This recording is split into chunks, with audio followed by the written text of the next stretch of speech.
ಚಿತ್ರದಲ್ಲಿ N P Shankar Bhootayyana ಪಾತ್ರ ಮಾಡಿರ್ತಾನೆ. ಒಬ್ಬನಿಗೆ ಸಾಲ ಕೊಟ್ಟಿರ್ತಾನೆ. ಆ ಸಾಲ ಬಡ್ಡಿ ಕಟ್ಟಿ ಕಟ್ಟಿ ಆ ವ್ಯಕ್ತಿ ಸತ್ತೋಗ್ಬಿಡ್ತಾನೆ.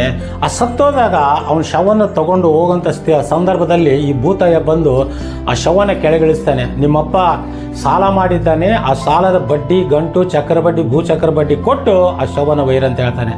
ಕಣ್ಣೀರಲ್ಲಿದ್ದಂಥ ಕುಟುಂಬ ಅವಾಗ ಆ ಪಕ್ಕದಲ್ಲಿದ್ದಂಥ ಒಬ್ಬ ವ್ಯಕ್ತಿ ಬಂದು ಆ ಸಾಲನ ತಾನು ಒಪ್ಕೊಳ್ತಾನೆ. ಆವಾಗ ಎಂ ಪಿ ಶಂಕರ್ ಏನು ಮಾಡ್ತಾನೆ, ಆ ಒಂದು ಅಗ್ರಿಮೆಂಟ್ ಪತ್ರದಲ್ಲಿ ಬರೆಸ್ಕೊಳ್ತಾನೆ.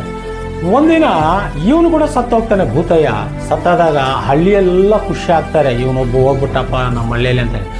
ಇವನು ಹೋದಾಗ ಮನೆಗಳಿಂದ ಹೊರಗಡೆ ಯಾರೂ ಬರೋಲ್ಲ, ಇವನು ಶವ ಕೂಡ ನೋಡೋಕ್ಕೆ ಬರೋಲ್ಲ. ಅವಾಗ ಅವನ ಮಗ ಏನು ಮಾಡ್ತಾನೆ, ಇವನ ತಂದೆ ಶವನೊಂದು ಒಂದು ಬಂಡಿಯಲ್ಲಿ ಹಾಕ್ಕೊಂಡು ತಳ್ಕೊಂಡು ಹೋಗ್ತಾನೆ. ಜನರು ಹಿಂದಿಲಿದ ಬಂದು ಇವನನ್ನು 3 ಬಗ್ಸೆ ಮಣ್ಣು ತಗೊಂಡು ಅವನ ಮೇಲೆ ತೂರ್ತಾರೆ. ಇಂಥ ಜೀವನ ಬೇಕಾ ನನ್ನ ಆತ್ಮೀಯ